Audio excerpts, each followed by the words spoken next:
What if the person you laughed at today became the reason you believed in yourself tomorrow? Stay with me, because this is the unforgettable story of a poor man whose greatest wealth was never money, it was his character. On the busy streets of Boston, every morning before sunrise, a man named Samuel Brooks pushed an old cleaning cart toward a large corporate office. His clothes were faded, his shoes were worn out, and his lunch was usually nothing more than a sandwich wrapped in paper. Most people walked past him without even looking in his direction. A group of young employees, however, noticed him every day. Unfortunately, they noticed him for the wrong reasons. "There goes the millionaire," one of them joked. Another laughed and said, "Maybe one day he'll own this building with that broom."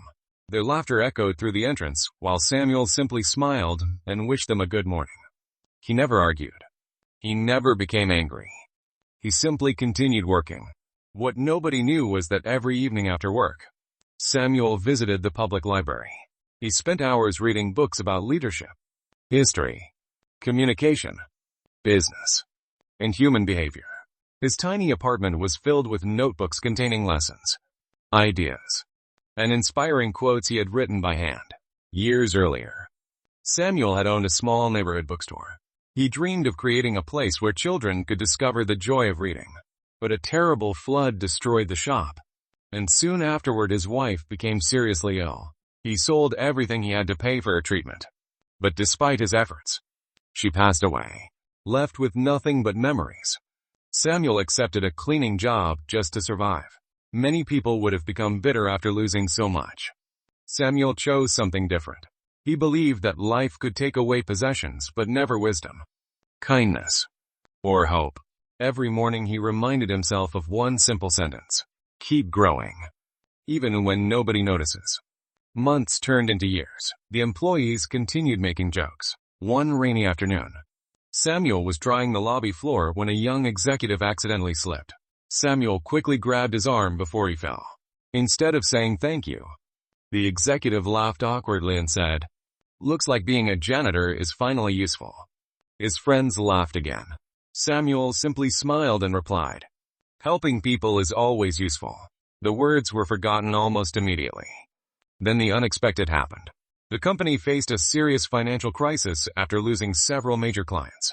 Projects were canceled, profits disappeared, and rumors of massive layoffs spread throughout the building. Fear replaced confidence. Managers argued during meetings. Employees worried about their families. Even the executives who had mocked Samuel no longer looked happy. Late one evening, Samuel noticed the company's owner sitting alone in the lobby, staring at stacks of financial reports. "You seem troubled," Samuel said politely. The owner sighed. "I've built this company for 25 years, and now I may lose everything." Samuel hesitated before reaching into his worn backpack. "I've spent many years studying successful businesses. These are just personal notes, but perhaps something inside might help." The owner accepted the notebook out of courtesy. That night, he began reading. He expected random thoughts. Instead, he discovered page after page of practical strategies, thoughtful leadership principles, and detailed solutions for rebuilding trust with customers and employees. The ideas were simple but powerful.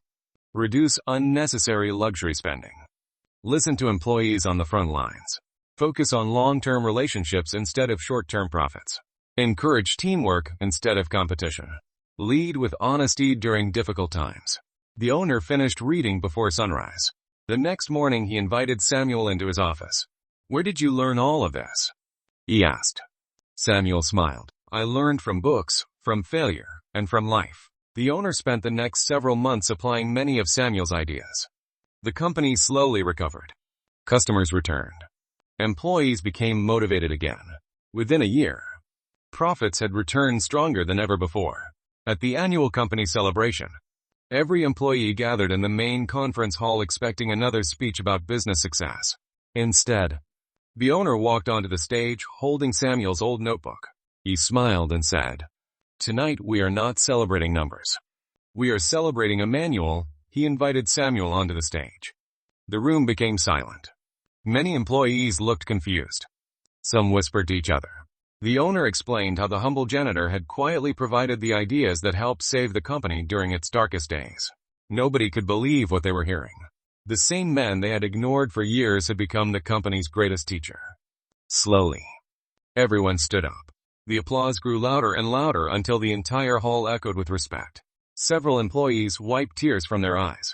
The young executives who had mocked Samuel could not even look at him. When the applause finally ended, Samuel stepped toward the microphone. "I don't stand here because I am smarter than anyone else," he said softly. "I stand here because I never stopped learning." The room remained completely silent. "My clothes made some people believe I had nothing." He smiled gently. "But knowledge cannot be seen on the outside." He looked around the audience. Never judge someone by their job. Never measure someone's worth by their bank account. Never assume that quiet people have nothing to teach.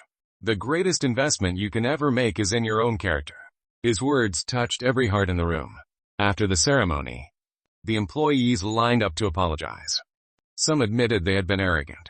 Others confessed they had ignored him simply because he looked poor. Samuel forgave each one with the same gentle smile.